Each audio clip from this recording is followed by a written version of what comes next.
All right, let's move on to the WNBA. We have a big game going on tonight, right now, at the moment. Hmm. But A word. one of the big things coming out of WNBA was Napheesa Collier has some very strong words for WNBA Commissioner Cathy Engelbert. Engelbert Engelbert. My apologies. Humperdinck. Obviously, I don't know if you guys saw the play with Alyssa Thomas with and dirty ass Alyssa Thomas. Yeah, I saw. Gee. and which put out Napheesa Collier for the season. Then Coach Reeves of uh, the Lynx. Lynx commented saying that this is horrible leadership in the WNBA, and she got suspended for the game, which is weird because I don't. If I'm in charge, I fine you, and next year you're suspended for like 3 games, the first 3 games of the season. Or I how about don't. you're not suspended at all? You got fined and go coach the game because we don't want to look like we're trying to eliminate one of the top teams in the league from the playoffs. Which Right. is what it looks like. Yeah. So Collier had her exit interviews, and and some of the things they talked about that she prepared a statement and said, she talked to Kathy, like I believe prior a couple months ago, or prior, maybe off season, Yeah. and brought up some concerns with some things, obviously coaching, things like that. One of their talking about the refs. And according to Collier's response or Kathy's response to Collier, she says, "Well, only losers complain about the refs," which is wild. Then when it came to WA planning to improve rookie scale contract, considering young players like Caitlin Clark, Angel Reese, and Paige Beckers, which Collier name dropped in her statement. Um, Kathy said Caitlin should be grateful she makes 16 million off court because without the platform of the WNBA gives her, she would not make anything. Um, and Incredible Wow. statement. Wow. and then Kathy also came out and said players should be on their knees thanking their lucky stars for the media rights deal that I got them. Which why I wanted Ferris here, but he has to work to kind of talk about the media right deal because it's a pretty big deal. Um, Which, if I'm not mistaken, was negotiated by the NBA, not Cathy Engelbert. yeah, She gonna get fired.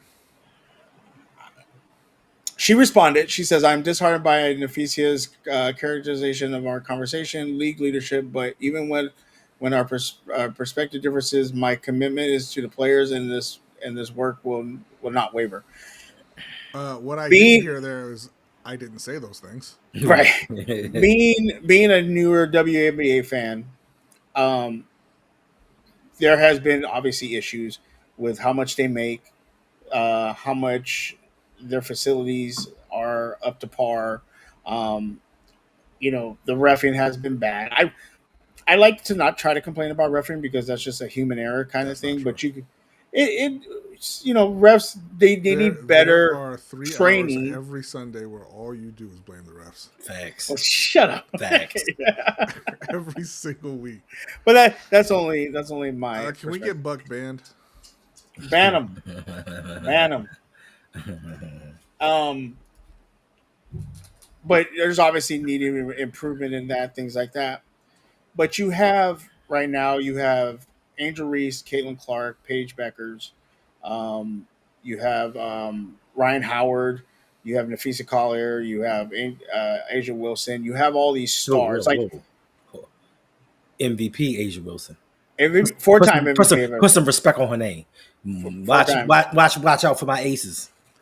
They Oh, tied they're right in a now, tough so. game right now. They are. They are in a tough I game know right now. because now that Caitlin Clark ain't playing, Yeah. Fever look Here we good. go. So the Anyway, Fever are pretty good without Chucklin. Facts without turnover limit. anyway, so they have the stars. They got a big media deal. They're seeing improvement in attendance, merchandise, things like that.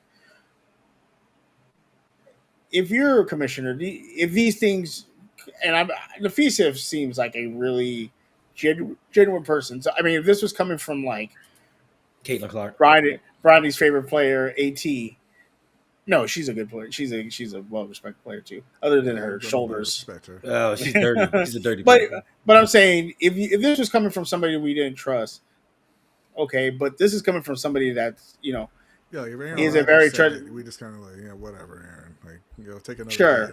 Sure.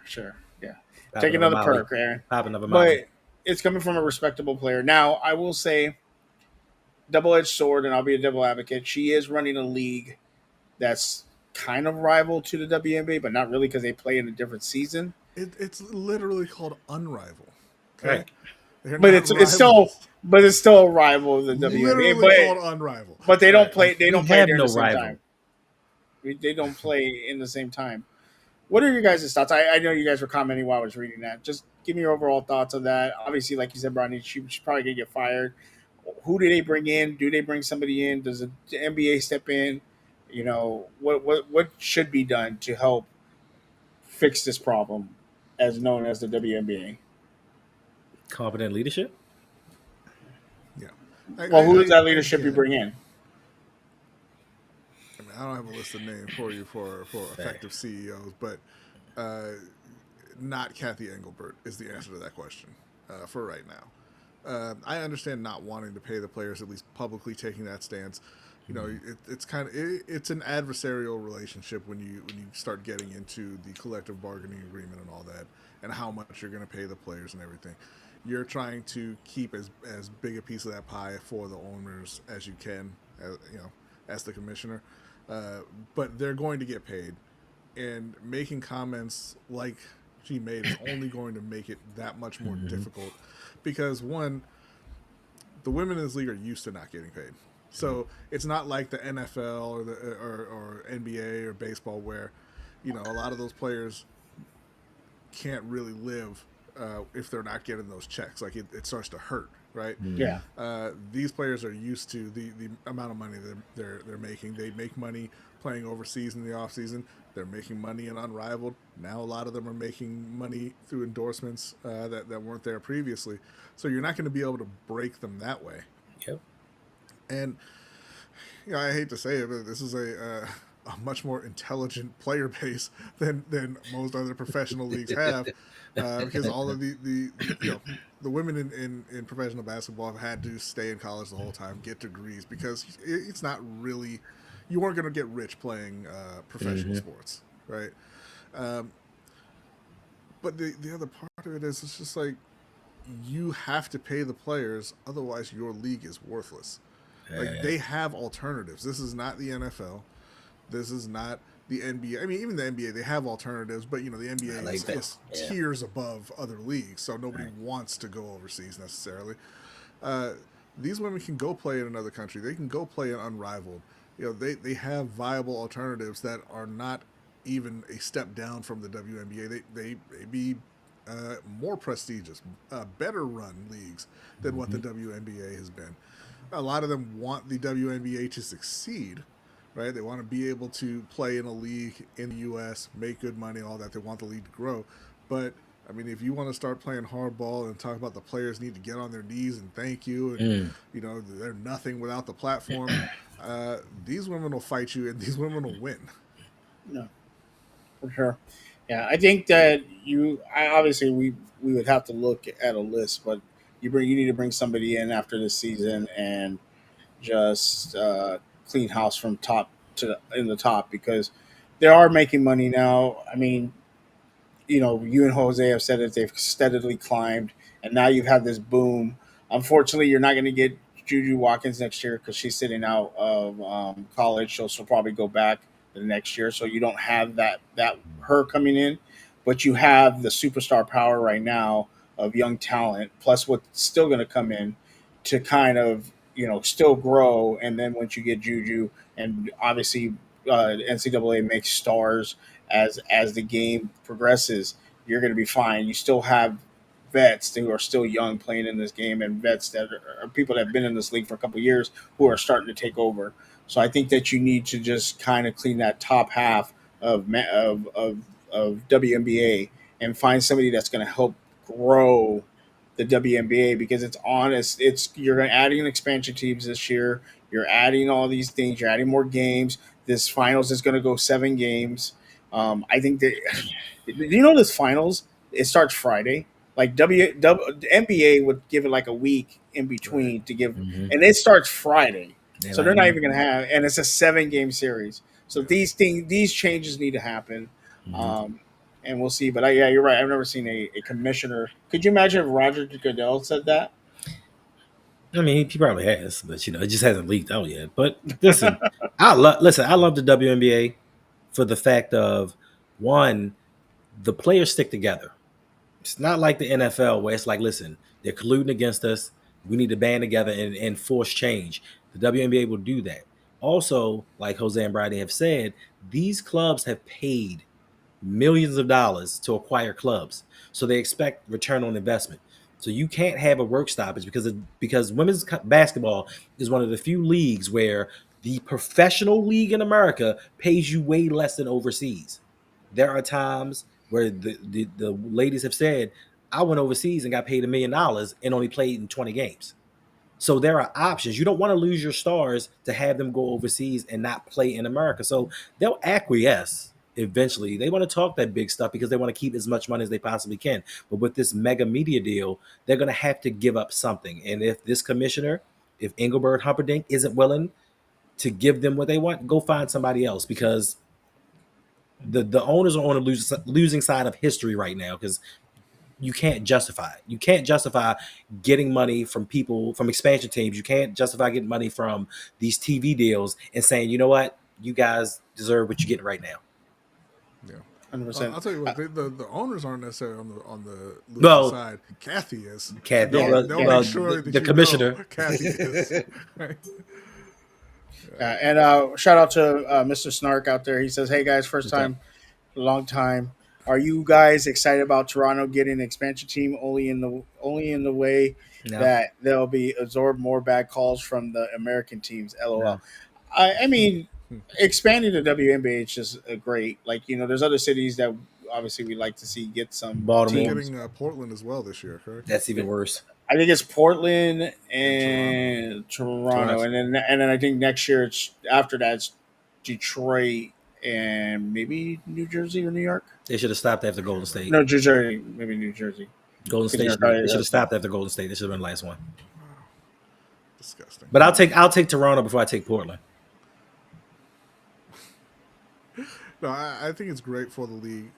They're expanding. I think it's unfortunate for Toronto because when they made that announcement, everybody automatically went and counted the years. They're like, "Oh, Toronto's getting Juju," but obviously that's not gonna. But that's not the way they do the. That's not the way they do the drafts anyway. Like, they weren't getting the number 1 pick. But no, I think more teams is better. There's a lot of talented players who get cut from the WNBA and don't necessarily get a chance to develop because it's so competitive with just 13 teams. Jay. What, Jay?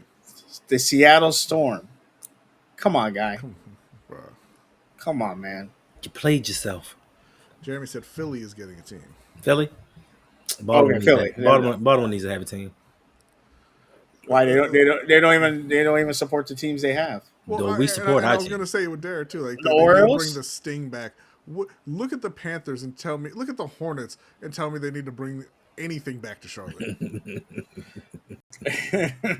All right, we're gonna do our week 5 pick'ems, but before we get into that, I just want to let everybody know we do have a new show, The Step Back, with myself and Josh talking NBA. We're gonna be talking NBA all season. We just did our first show this past Saturday, so make sure to join us. It's been really fun. We had a cool conversation. I want to actually just get your thoughts on this real quick off the top of your head. You don't have to do each conference. Just give me 5 teams you think will make the NBA finals. Any 5 teams you want, East or West. 5 teams that can make the finals. That can make the finals. Thunder, Lakers. I'm gonna say Houston. I want to say Boston, but they are so heartless. Well, Tatum's out for the season, but okay. Yeah, the East is bad. It's really bad. We put New York as number 1. I'm gonna say New York and Cleveland. Okay. Hendo. 5 for each. No, you just do 5 total. Oh, just 5 total. Yeah. Don't even do it. Don't Golden even say State. it. God damn it. Golden State was up there for Josh. Well, Josh. you know what's funny though? They went out and they signed a clutch Curry to pair with their incredibly unclutch one they already had for the last decade. All right, Golden State, Denver, Oklahoma City. I'm gonna go with a surprise one, Cleveland. And number Swear to God, bro. 5. He does it just to mess with you, Brodny. I know. Los Angeles Clippers.